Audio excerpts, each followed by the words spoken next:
우리 한 목소리로 함께 읽도록 하겠습니다. 시작. 내 부모를 공경하라. 그리하면 내 하나님 여호와가 내게 준 땅에서 내 생명이 길리라. 아멘.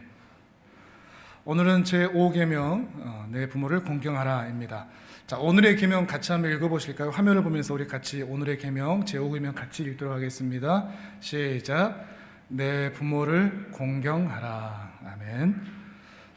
10계명을 크게 두 부분으로 나눌 수 있다고 했었죠. 1계명부터 4계명까지는 하나님을 사랑하는 것, 하나님과의 관계입니다. 하나님과 어떤 관계로 이어지고 있는가. 또 5계명부터 10계명까지는 그렇게 하나님을 사랑하고 섬기는 자들이 이웃과 어떤 관계로 유지되는가, 삶의 자세가 이웃들과의 관계를 통해서 삶의 자세가 어떠한가, 어떠해야 되는가, 이것을 말하고 있습니다. 이것을 요약하면 어떻게 된다고 그랬죠? 신자는 하나님을 사랑하고, 하나님과의 관계에서는 하나님을 사랑하고, 이웃과의 관계에서는 이웃을 사랑하는 삶을 살아야 한다 입니다. 근데 이걸 조금 바꿔보면 이제 우리가 해야 된다고 하니까 부담스러운데, 하나님이 뭘 원하시는가가 사실 10계명에 기록되어 있는 겁니다. 하나님은 뭘 하길 원하시죠? 신자가 하나님은 사랑하기를 원하십니다. 우리 백성들이, 우리 사람들이, 신자들이 하나님의 마음입니다. 하나님은 사람을 정말로 사랑하시고, 더 나아가서 그 이웃들, 그 공동체를 너무나 사랑하십니다. 그래서 그 공동체가 잘 유지되기를 원하고 기뻐하십니다. 그래서 신자들에게 너희도 사랑해, 너희가 사랑해야 이 공동체가 행복한 공동체가 될 수 있어 라는 마음으로 이 10계명을 우리에게 주셨다는 것을 기억하실 필요가 있습니다. 그저 어떤 의무나 속박을 위해서 이 10계명을 주신 게 아니라 하나님의 마음이라는 것이죠. 이 세상을 향한 하나님의 마음이 담겨져 있는 것입니다. 이 세상을 향한 하나님의 마음을 온전히 신자들이 표출하고 재현해낼 수 있도록 10계명을 주신 것이죠. 우리가 처음 10계명을 볼 때는 이 10계명은 울타리와 같다, 이런 말씀을 드렸습니다. 울타리와 같아서, 양의 울타리와 같아서 수많은 외부의 공격과 유혹과 핍박 가운데 이 10계명은 우리를 지켜줍니다. 그래서 수많은 이단들과 수많은 잘못된 종교들과 생각들 가운데서 우리가 바른 길 안에 있을 수 있도록 우리를 지켜주는 것입니다. 또한 세상 나라와 하나님 나라를 구분하는 영적 국경선, 영적인 경계선과 같습니다. 그래서 10계명을 어떻게 받아들이고 이해하고 따르고 순종하느냐에 따라서 우리가 어디에 속해 있는지를 확인할 수 있고, 이 계명 안에 있기만 하다면 우리는 하나님의 어린 양인 것이 분명합니다. 그래서 여호와는 나의 목자시니 내게 부족함이 없습니다 라고 노래할 수 있게 되는 것이죠. 오늘은 이 10계명은 마치 신호등과 같다, 이 말씀을 드리고자 합니다. 신호등이라는 것은 질서의 상징이죠. 만약에 우리 광주 지역에 신호등이 없다, 어떻게 될까요? 무법천지가 되겠죠. 광란에 폭주를 하는 사람들이 있을 겁니다. 근데 초보 운전자들 꼼짝 않고 한 길도, 한 블록도 건너가지 못할 것입니다. 그런데 10계명은 마치 신호등과 같습니다. 그래서 강자도 약자도 없도록 만듭니다. 가난한 자도 부한 자도 없도록 만듭니다. 그 신호 앞에 모두 평등하게 만들어버립니다. 멈추게 합니다. 다 바람 부리고 싶고, 다 그거 무시하고 내 마음대로 내가 제일 빨리 집에 가고 싶지만, 목적지에 가고 싶지만 멈추게 하고, 기다리게 하고, 서서히 속도를 줄이게 하고, 파란불에만 갈 수 있도록 만드는 것이죠. 이렇게 하면 어떻게 되죠? 나도 안전하고, 나로 인하여 내가 그 약속을 지킴으로 우리 공동체도 함께 안전할 수 있습니다. 그 약속을 지킴으로 나도 행복해지고 공동체도 함께 행복한 공동체가 될 수 있다는 말입니다. 10계명이 그렇습니다. 10계명은 공동체의 약속입니다. 이 약속을 함께 지키면 공동체가 평안할 수 있습니다. 약육강식의 세상에서, 탐욕과 정욕이 난무하는 시대에서 나만 알고 나만 행복하고 나만 구원받고 나만 잘 된다고 하면 된다는 이 세상에서 신호등과 같은 십계명을 이 구성원들이 잘 지키기만 한다면, 이 십계명이 제대로 작동할 수만 있다면 이 세상은 함께 행복한 세상이 될 수 있다라는 것을 보여주는 것입니다. 십계명의 후반부는 이러한 개념으로서 살펴봐야 됩니다. 한 개인에게 주시는 말씀이 아니라 공동체 전체에게 주시는 말씀이기 때문에 그렇습니다. 이러한 의미를 생각하면서 오늘의 계명 제5계명을 본다면 이 5계명은 단순히 부모 공경, 효도, 효의 개념을 훨씬 더 뛰어넘는 개념이 된다는 것을 여러분 짐작해 보실 수가 있을 것입니다.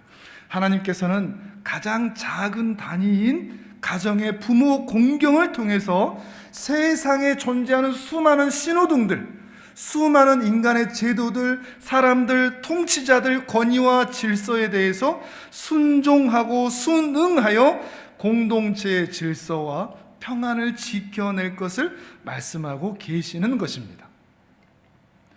그래서 부모 공경을 예로 드신 것이죠. 가장 작은 사거리에서 신호를 잘 지키는 사람, 아무도 없는 곳에서 신호를 잘 지키는 사람은 사람이 많은 곳에서도 신호를 잘 지킵니다. 가장 작은 단위에서 부모 공경을 한다면 세상에 있는 모든 제도와 권위와 질서 가운데서도 순종할 수 있다는 것입니다. 그래서 그 출발점으로 부모 공경, 효도에 대해서 이야기를 하고 있는 것이죠. 이해를 돕기 위해서 우리 베드로전서 말씀을 같이 읽어보도록 하겠습니다. 화면을 보면서 베드로전서 2장 13절에서 17절까지의 말씀을 같이 읽도록 하겠습니다. 시작. 인간의 모든 제도를 주를 위하여 순종하되 혹은 위에 있는 왕이나 혹은 그가 악행하는 자를 징벌하고 선행하는 자를 포상하기 위하여 보낸 총독에게 하라. 곧 선행으로 어리석은 사람들의 무식한 말을 막으시는 것이라. 너희는 자유가 있으나 그 자유로 악을 가리는 데 쓰지 말고 오직 하나님의 종과 같이 하라. 못 사람을 공경하며 형제를 사랑하며 하나님을 두려워하며 왕을 존대하라. 아멘. 부모를 공경하라라는 이 계명을 인간의 모든 제도와 권위와 통치자들에게 순복하고 순종해야 된다라는 계명으로의 확장이 오늘 여러분에게 이루어질 수 있다면 여러분은 하나님의 뜻에 훨씬 더 가까이 가는 것이 됩니다. 하나님께서는 이 세상을 통치하실 때 하나님께서 직접 통치하지 않으십니다. 항상 사람을 통해서 통치를 하시죠. 그것을 사도 베드로는 뭐라고 표현합니까? 13절을 보시면 인간의 모든 제도라고 합니다. 인간의 모든 제도에 순종하라 얘기하는 거죠. 근데 인간의 모든 제도를 누구를 위해 순종하라? 주를 위하여 순종하라 라고 표현을 하고 있습니다.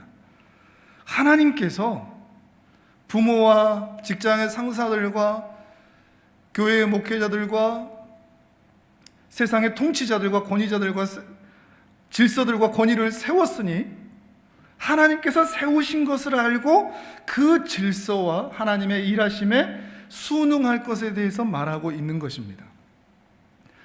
한편 좀 불편할 수도 있습니다. 그러나 이 사도 베드로가 이 편지를 쓴 시대가 어떤 때인 줄 알아야 됩니다. 왕이 괜찮은 시대가 아니었습니다. 사도 베드로가 이 편지를 쓴 때는 로마가 기독교를 핍박하고 박해하던 시대였습니다. 그런 시대에 사도 베드로는 악한 정부라도 악한 임금이라도 기독교를 핍박하더라도 하나님이 그 나라와 그 왕을 세우셨으니 거기에 순복해야 한다라고 말하고 있는 것입니다. 왜 이렇게 해야 되죠? 사도 베드로는 기독교가 핍박당하고 있을지라도 기독교만 생각하지 마라 하는 것입니다. 뭘 생각해라? 더 큰 세상의 질서와 안전을 생각하라는 것입니다. 우리는 이런 말 들으면 불편합니다. 아니 기독교가 중요하지, 우리 신자들이 핍박받는 게 이게 더 문제지. 사도 베드로는 기독교만 얘기하지 않습니다. 핍박받고 있다고 해서 온 세상의 질서와 하나님의 통치를 바라보면서 주를 위해서 순종하라, 순응하라라고 말하고 있는 것입니다.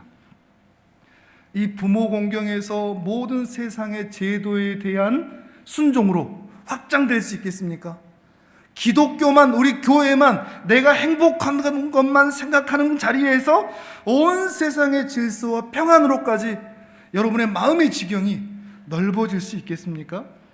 물론 어떤 분들은 이런 말씀 드리면 마음이 불편합니다. 정부가 악하면, 정부가 잘못하고 있으면 가만히 있으란 말입니까? 지금 그 얘기를 하고 있는 게 아닙니다. 지금 핵심은 그것이 아닙니다. 그거는 따로 생각해야 할 문제입니다. 지금 여기서 말하고 있는 것은 더 본질적이고 더 근본적으로 하나님의 의도와 목적, 하나님께서 그 정부를, 그 악한 임금을 세운 목적과 의도를 확인하고 그 자리에서 신자가 어떻게 대해야 할지를 확인하고 살피라는 것을 말하고 있는 것입니다. 신호 체계가 마음에 들지 않는다고 신호를 무시하지 말라는 것입니다. 왜 계속 파란불로 가야지, 왜 파란불 됐다가 빨간불 됐다가 좌회전 됐다가 우회전 됐다가 이게 뭐야? 신호 체계가 마음에 들지 않는다고 그 신호를 무시하고 내 마음대로 가지 말라는 겁니다. 신호 체계가 내 마음에 들지 않아도 그 신호에 순응하라는 것입니다. 그래야 나도 안전하고 공동체도 안전하기 때문입니다. 내가 그 신호를 무시하면 나도 위험해지고 공동체도 위험해지며 비참해질 수 있고 함께 공멸의 단계까지 들어갈 수 있기 때문입니다. 그래야, 이렇게 말씀을 해석해야 이 5계명 뒤에 나오는 하나님께서 주신 땅에서 너의 생명이 길리라 라는 이 말씀과 자연스럽게 연결이 될 수 있습니다. 오늘 본문의 말씀 같이 한번 읽어보실까요? 출애굽기 20장 12절 화면을 보면서 같이 읽습니다. 시작. 내 부모를 공경하라. 그리하면 내 하나님 여호와가 내게 준 땅에서 내 생명이 길리라. 아멘. 여기서 내 생명이 길다라는 이 말씀은 단순히 개인의 축복, 효도하면 오래 살아, 이런 말씀이 아닙니다. 효도하는데 정말 부모님에게 잘하는데 인생이 빨리 끝나는 경우도 있습니다. 효도하면 생명이 길다면 그러면 안 되는 겁니다. 근데 그런 의미가 아니기 때문에 이렇게 쓰여 있는 것입니다. 성경에서 특히 장수라는 것은 개인의 약속, 개인의 축복보다도 공동체의 안정과 평안을 얘기할 때가 훨씬 더 많습니다. 이 본문도 내 하나님이 여호와가 너희에게 준 땅에서 너희의 생명이 길리라 라는 의미로 쓰여지고 있는 것입니다. 개인이 신호등을 잘 지키면 개인만 안전한 것이 아니라 그 공동체 전체가 안전하고 평안하고 행복할 수 있듯이 함께 행복한 세상에서 하나님이 주신 그 땅 그 자리에서 공동체 전체가 살아갈 수 있다는 것을 약속해 주고 계시는 것입니다. 다른 본문을 좀 찾아볼까요? 신명기 4장입니다. 신명기 4장 39절 40절 말씀을 화면을 보면서 같이 읽도록 하겠습니다. 시작. 그런즉 너는 오늘 위로 하늘에나 아래로 땅에 오직 여호와는 하나님이시요 다른 신이 없는 줄을 알아 명심하고 오늘 내가 내게 명령하는 여호와의 규례와 명령을 지키라. 너와 내 후손이 복을 받아 내 하나님 여호와께서 내게 주시는 땅에서 한없이 오래 살리라. 아멘. 같은 맥락으로 쓰여져 있죠. 하나님이 어떤 분인 줄 알고, 39절은 옛날 개역 한글은 그랬거든요. 상천하지 하나님, 그 하나님이 어떤 분인 줄 알고, 이 40절에 그 여호와의 규례와 명령을 너희와 너희 자손들이 지킨다면 너희 후손들이 복을 받아서 하나님께서 너에게 약속하여 주신 그 땅에서 한없이 너희 공동체가 오래 함께 행복한 세상으로 살아갈 수 있을 것이다 하는 것입니다. 이렇듯이 하나님의 은혜와 복이라는 것은 우리가 바라고 기대하듯이 개인의 구원과 개인의 행복에 머물러 있지 않습니다. 언제나 하나님의 은혜와 복은 공동체적입니다. 훨씬 더 넓습니다. 그저 교회 공동체만도 얘기하는 것이 아닙니다. 하나님께서 약속하신 모든 세상에서의 그 은혜와 복을 말하고 있는 것입니다. 이런 의미에서 오늘 본문을 통하여, 오늘 말씀을 통하여 우리의 생각과 우리의 마음과 우리의 소원과 우리의 기도의 지경이 훨씬 더 커질 필요가 있습니다. 우리 지금까지 어떻게 살았습니까? 다른 사람이 어떻게 되든지 난 신호 무시하고 나만 빨리 목적지에 갈래, 나만 생각했습니다. 다른 사람이 어떻게 살든지 나 행복하고 나 잘 되고 내 자식들 잘 되고 우리 교회 잘 되고 우리만 행복하면 돼 였습니다. 그러나 신자는 십계명의 참된 은혜와 복을 안다면, 하나님의 뜻과 목적을 안다면 나만 아니라 온 세상, 온 공동체 그 질서와 권위에 순종하여 함께 행복한 세상을 바라보는 심령으로의 변화와 확장이 필요하다는 것을 말하고 있는 것입니다. 이것이 하나님의 뜻이고 하나님께서 하나님의 나라를 확장시켜가는 방법이라는 것을 기억해야 됩니다. 예로 한 번 더 들어볼까요? 신명기 22장 말씀입니다. 하나님의 마음이 어디로 향해 있는지, 한 개인에 향해 있는지 아니면 온 세상을 향해 있는지, 신명기 22장 6절과 7절의 말씀입니다. 화면을 보면서 같이 읽습니다. 시작.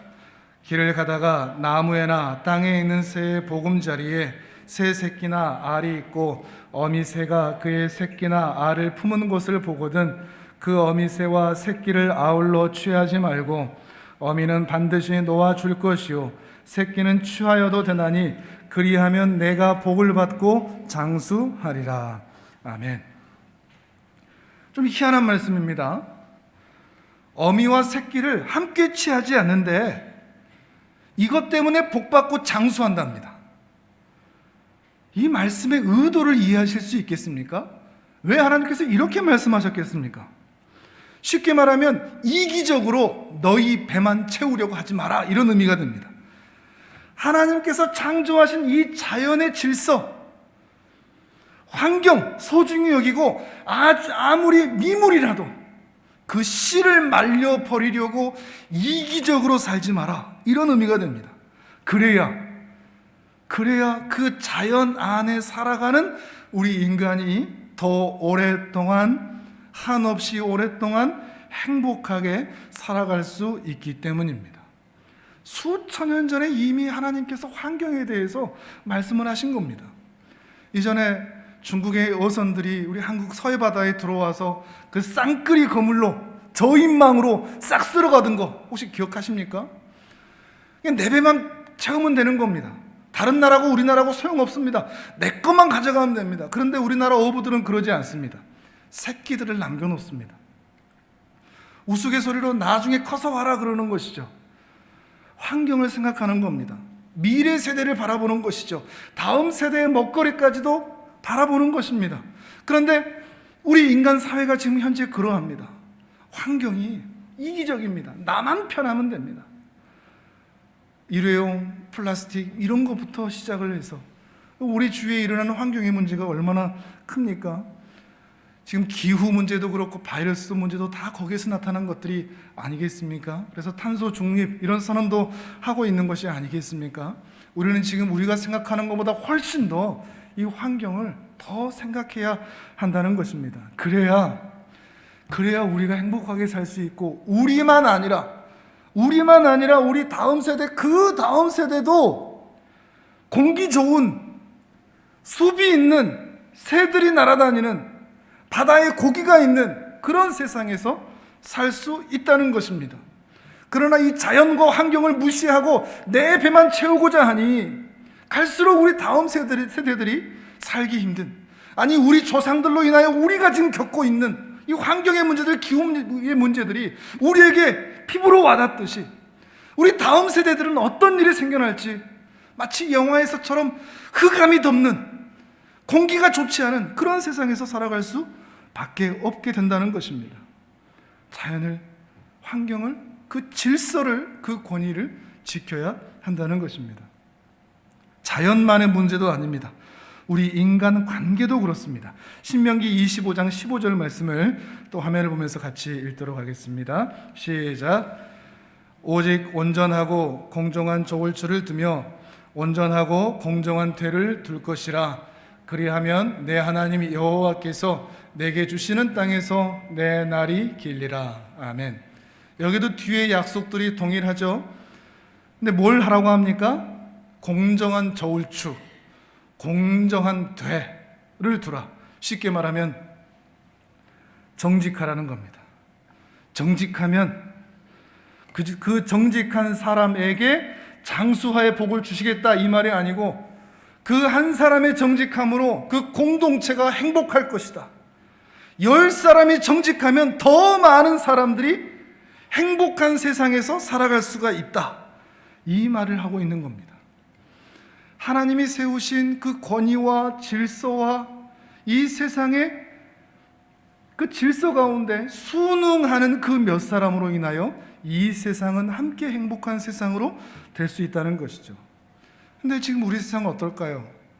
거짓말이 난무하고 속이고 사기치고 자기 뱃속만 챙기고 즐겁지도 않고 서로를 불신하게 되면 우리 세상은 정말 함께 공멸하는 세상이 될 수밖에 없습니다. 우리 주위에, 여러분 주위에 정직한 사람이 많습니까? 아니면 믿을 수 없는 사람들이 더 많습니까? 요즘은 문자 하나 보기도 모르는 사람이 문자 보내면 무섭습니다. 이게 뭐 택배가 왔다는데 뭐 왔다는데 그 누르면은 뭐 뭔가 연결돼서 뭐 돈이 나가고 이런 일들이 있기 때문에 모르는 사람들이 문자를 오면 이게 심각하게 봐야 됩니다. 불신하는 거죠. 거기에 작은 불신들이 우리 안에 쌓이고 있는 것입니다. 그러나 정직한 사람들이 이 세상에 더 많다면, 여러분 주위에 더 많다면, 노인이고 어린아이들이고 여성들이고 밤길 편안하게 다닐 수 있습니다. 지금 그런 세상이 되어 있지를 않습니다. 너무나 안타까운 현실입니다. 공정하지 못하고 정직하지 못하고 내 뱃속만 채우는 이 세상이 우리를 모두 힘들게 만들어가고 있는 것입니다. 바로 이러한 시대에 우리 신자가 받고 있는 정말 큰 시험이 있습니다. 모든 사람들이 법을 지키지 않고 질서를 지키지 않는데 나도 지켜야 돼? 다른 사람들 다 그냥 신호무시하게 가버리는데 나도 지켜야 돼? 다른 사람들 다 그냥 거짓말하고 사기치고 그렇게 하는데 나만 정직해야 돼? 바보처럼? 이 시험에 우리가 다 놓여져 있습니다. 여러분, 이 시험에서 이번 한 주 어떻게 사셨습니까? 그러한 가운데서도 정직하게 사셨습니까? 보는 사람 없어도 열심히 살았습니까? 교양을 갖추어 살았습니까? 인품을 갖추어 살았습니까? 하나님의 성품대로 살았습니까? 아니면 내 욕망과 욕심에 끌려 이기적으로 내 배를 채우려고 그 권위와 질서를 무시하며 살지는 않았습니까? 신자마저도 거짓말하고 신자마저도 이기적으로 살면 이 세상은 소망이 없습니다. 그래서 하나님께서 이 십계명을 신자들에게 주신 겁니다. 어차피 세상 사람들은 이 큰 하나님의 마음을 알지 못합니다. 근데 신자가 이걸 지키고 살면, 신자가 정직하고 신자가 공정하며 신자가 열심히 살면, 신자가 자연을 보호하고 신자가 하나님의 질서를 유지하면 그 신자가 지킨 것 때문에 이 세상이 행복해질 수 있다는 것입니다. 불신자들까지도, 하나님 안 믿는 사람들까지도, 다른 종교의 사람들까지도 신자의 정직으로 인하여 행복한 삶을 살 수 있다는 것입니다. 그러니 우리는 이 시험 앞에 손해가 있고 불이익이 있고 바보 취급을 받는다고 할지라도, 아무도 보는 사람 없다고 할지라도 정직하고 공정하고 다른 사람들보다 더 열심히 살고 부지런히 살고 상식이 통하는 그런 삶을 살고 교양이 있고 하나님의 성품이 재현되는 그런 삶을 살아야 할 것입니다. 왜 이렇게 살아야 되죠? 그게 윤리적이고 도덕적이고 양심적이어서가 아닙니다. 우리 아버지가 그런 분이기 때문에 그렇습니다. 우리 하나님이 그런 분이십니다. 우리 하나님은 자비가 많으신 분이십니다. 교양이 있으신 분이십니다. 인격이 너무나 좋으신 분이십니다.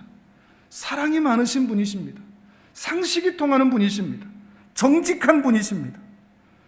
우리 아버지가 그렇기 때문에 그 아버지의 아들인 우리도 그렇게 살아내야 한다는 것입니다.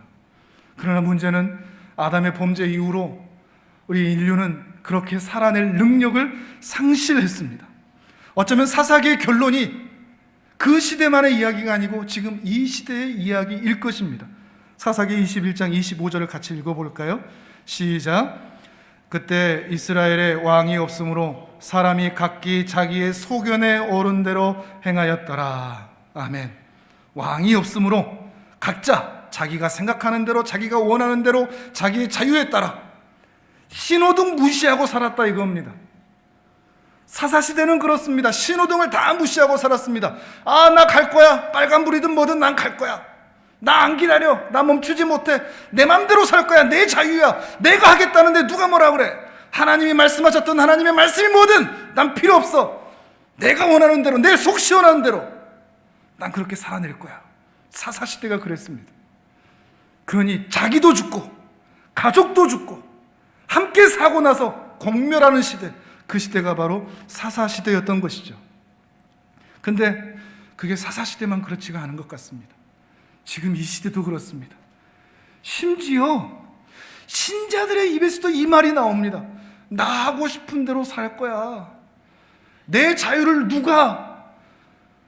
내가 하고 싶은 대로 살겠다는데 누가 나를 방해해? 난 내 하고 싶은 대로 살 거야. 내가 옳은 대로 내가 살 거야. 나 속 편한 대로 나 말하고 살 거야. 신자들마저도 그렇게 생각하고 있습니다. 왜 이렇게 되었다고요? 이스라엘의 왕이 없기 때문에. 하나님이 안중에 없는 겁니다. 하나님의 말씀과 그 권위와 질서를 따르지를 않는 것입니다. 자기가 하고 싶은 대로 사는 것입니다. 그래서 지금 모두가 다 공멸하고 있습니다. 코로나 사태도 그렇습니다. 인간의 이기적인 욕망에 의하여서 인류가 지금 공멸하고 있는 것입니다. 암울해지고 비참해지고 있는 것입니다. 모두가 다 신호등을 지키지 않고 폭주하고 있으니 모두가 망해가고 있는 것입니다. 하나님께서 세우신 이 창조의 질서들이 있는데 인간의 탐욕과 욕망에 의하여서 그 질서들이 무시받고 인정하지 못하고 자기 자신이 새로운 질서가 되어 살아가고 있기 때문입니다. 동양에는 유교적인 사상이 오래 지배하면서 충과 효, 이것이 동양의 질서였습니다. 유교적인 사상을 가지고 있는 나라들마다 다 이 충과 효가 있죠. 그래서 인, 의, 예지, 신 이런 것들에 따라 5가지 도리에 따라 살아가죠. 삼강오륜 많이 들어보셨죠? 삼강 3가지 강령이죠. 부모와 자식, 임금과 신하, 남편과 아내의 그 3가지 강령이 있고 그거에 따른 5가지 도리, 그것이 또한 오륜이죠. 그런데 이게 충과 효라고 하는 이 질서가 매우 좋아 보이고 또 이대로 살면 괜찮을 것 같은데 이것이 많이 변질되어 있다는 것을 여러분 생각해 보신 적이 있습니까? 군신유의 많이 들어보셨죠? 군신유의. 임금과 신하 사이에는 의로움이 있어야 된다, 마땅함이 있어야 된다, 의리가 있어야 된다, 이런 얘기죠. 근데 군신유의 어디에도 임금은 군림하고 신하는 복종한다 이런 얘기가 없습니다. 좀 변질된 것 같지 않습니까? 부자 유친, 부모와 자식 사이에는 친밀함이 있어야 된다. 유교적인 사상에 이게 있습니다. 우리 어른 세대만 봐도 부모와 자식 간에 이런 친밀함이 있었을까요? 부모는 마땅히 자식을 다스리고 자식은 마땅히 순종해야 옳다, 이것이 유교라고 배웠습니다. 그러나 부자 유치는 그런 의미가 아닙니다. 부모와 자식 사이에는 친밀함이 있어야 됩니다. 변질된 거죠. 부부 유별, 부부 사이는 구별이 있다는 거죠. 근데 이 구별이 남자들이 먹는 밥상과 여자들이 먹는 밥상이 다르다는 의미가 아닙니다. 남자와 여자의 역할이 다르다는 겁니다. 책임이 다르다는 겁니다. 여기에는 남자와 여자의 종속이 깔려 있지 않습니다. 남자는 지배하고 여자는 복종한다, 이런 의미가 전혀 담겨져 있지 않습니다. 그런데 부부 유별을 얘기해오던 우리 한국 사회에서 과연 이대로 되어 왔을까요? 장유유서, 어른과 아이 사이는 차례와 질서가 있어야 마땅하다 하는 거죠. 근데 이게 어떻게 사용되죠? 어른들이 젊은 사람들한테 요구하죠. 장유유서잖아, 질서를 지켜, 요구할 때 써먹는 것이죠. 붕우유신, 친구 사이에는 믿음과 신뢰가 있어야 한다는 것이죠. 근데 우리 친구 사이 관계가 어떻습니까? 필요에 의해서, 이해관계에 의하여서 만들어지고 있죠. 동양적인 사상과 도리에 있어서도 이런 변질이 있습니다. 왜 이런 변질이 생겼을까요? 모든 이 오륜들이, 5가지 도리가 강자에 의하여서 재해석되고 있기 때문입니다. 임금이, 부모가, 어른이, 남편이 그 약자들을 다스리기 위해서 이 도리들을 재해석하고 다스리기 좋고 관리하기 좋고 통치하기 좋도록 만들어버린 것이죠. 우리는 지금 그 세상에 살아왔습니다. 분명히 충과 효가 이 동양의 질서인데, 근데 그것이 변질되어서 강자가 약자를 지배하는 데 사용되어 왔다는 것입니다. 근데 이게 그대로 교회 안에도 들어와 있습니다. 군사부일체, 임금과 목사와 아버지의 은혜는 같으니 똑같은 대우를 해줘야 된다, 이런 사상이 교회 안에도 있습니다. 원래 목사가 아니라는 걸 알고 계시죠? 근데 목회자를 그렇게 대우하도록 목사가 이용하고 있다는 생각을 해보신 적이 있습니까? 목사님 뜻대로 하십시오. 이게 과연 맞는 말일까요? 그래야만 예의가 있는 것처럼 변질되어 왔다는 생각은 해보지 않으셨습니까? 동양에서는 이렇게 유교적인 개념에 의해서 충과 효가 있었지만 그 질서가 변질되었듯이 서양도 마찬가지입니다. 서양에는 아무래도 주류 사상은 기독교 사상입니다.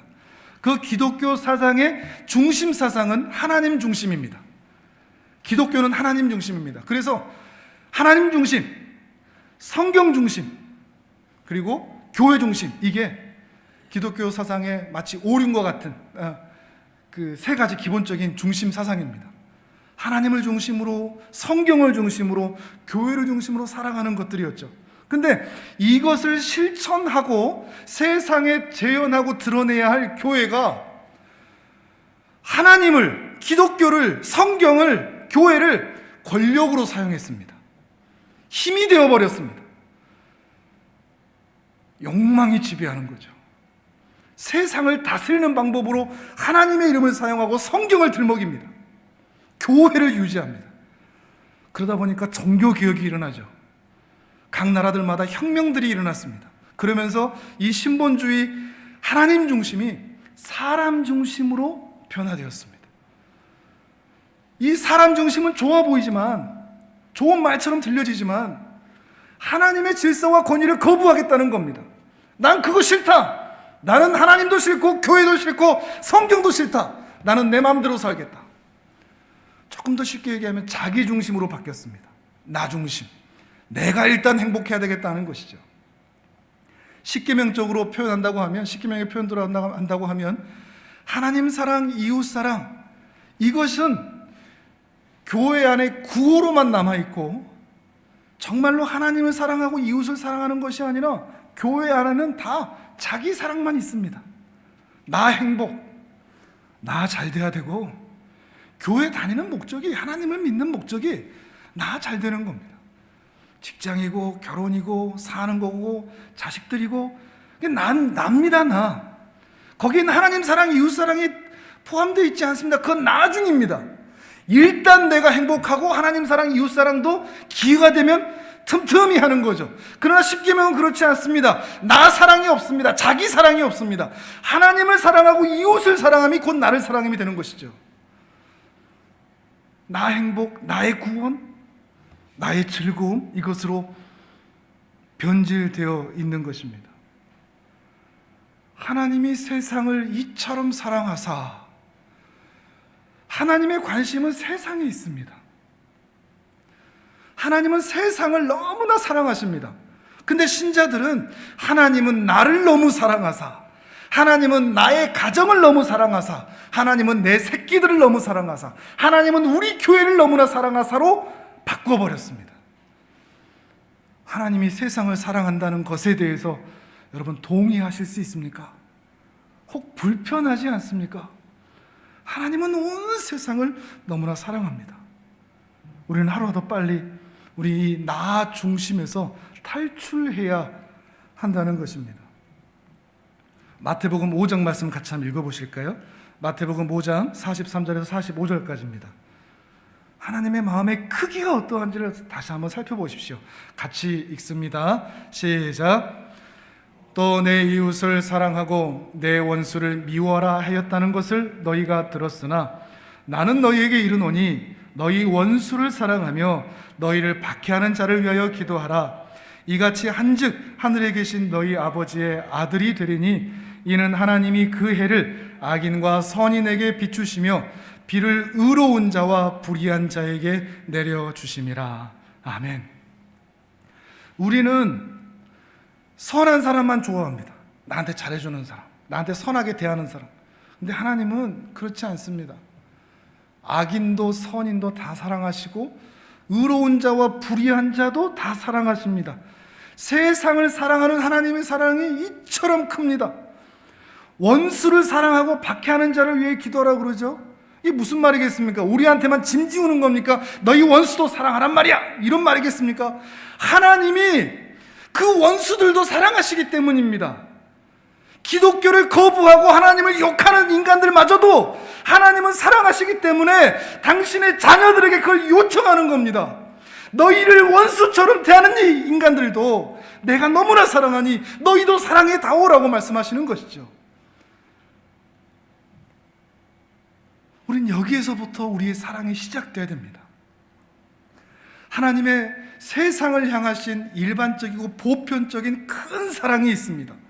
근데 우리는 세상을 사랑하시는 크고 일반적인 사랑보다도 나에게 은혜를 베풀어 주신 그 특별한 은혜, 구원의 은혜, 이것만 좋아합니다. 그래서 하나님도 구원받은 신자들만 좋아할 것이라고 생각합니다. 물론 이게 중요합니다. 이 특별한 은혜가 우리는 너무나 사모하고 중요한 것입니다.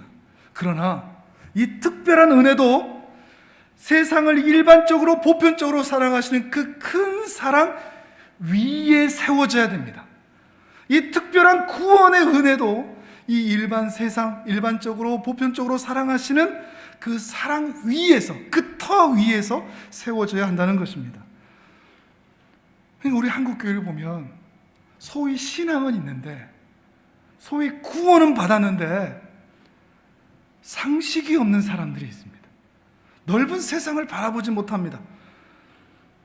교회 와서 충격받는 게 그런 겁니다.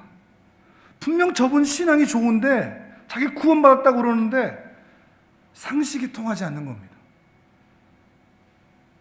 인격이 이상한 겁니다.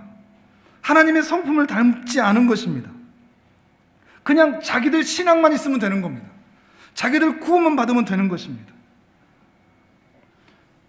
정말 우물한 개구리 같습니다. 그것도 우물이 매우 좁은 우물, 신앙의 렌즈로만 온 세상을 바라봅니다. 그래서 내가 예배드리고 내가 구원받고 신자가 가져야 할 그 권리들만 바라봅니다. 이 세상이 전부인 줄 알고. 근데 하나님의 나라는, 이 세상은, 하나님의 사랑은 훨씬 더 큽니다. 그 큰 세상에서 사람이 살아가야 할 상식과 교양과 인품과 성품과 그 모든 것들을 갖추지 못한 채 그냥 신앙만 있으면 된다고, 나는 구원열차만 타면 된다고, 나만 행복하면 된다고, 내 자식들만, 내 교회만 잘 되면 된다고 이렇게 소리치며 그게 다이라고 생각하면서 우리 한국교회가 지금 살아가고 있는 것입니다. 코로나19를 허락하신 하나님의 이유가 있습니다. 하나님의 뜻이 분명히 있을 것입니다. 그 수많은 사람들이 사망하는 가운데서도 그 아픈 마음으로 이 일들을 허용하신 이유가 있을 것입니다. 그런데 우리는 지금 어떻게 하고 있죠? 수많은 사람들이 빨리 종식시켜달라고. 하나님의 뜻이 뭔지 계획이 뭔지 관심이 없습니다. 내가 불안하고 내가 두려우니까, 내 가정이 힘드니까, 우리 교회가 힘드니까 빨리 이거 종식시켜 주시고 빨리 예배 드리게 해달라고. 하나님의 그 넓은 뜻을 바라볼 그 여유와 그 인격과 그 교양이 신자들에게 없다는 것입니다. 정부를 찾아가서 따지고 국무총리를 찾아가서 우리 예배의 권리를, 세상을 바라보지를 못하는 것입니다. 우리는 이 시간에 세상 사람들과 함께 어깨동무하고 팔짱을 끼면서 지금 왜 이렇게 되었을지 심각하게 고민해야 됩니다. 하나님의 때가 차면 하나님의 그 뜻이 이루어지면 그때 이 모든 일들은 해결될 겁니다. 그때까지 우리는 빨리 해결해 주세요가 아니라 이 세상에 더 크신 하나님의 사랑과 은혜가 그 섭리와 계획이 있음을 확인하고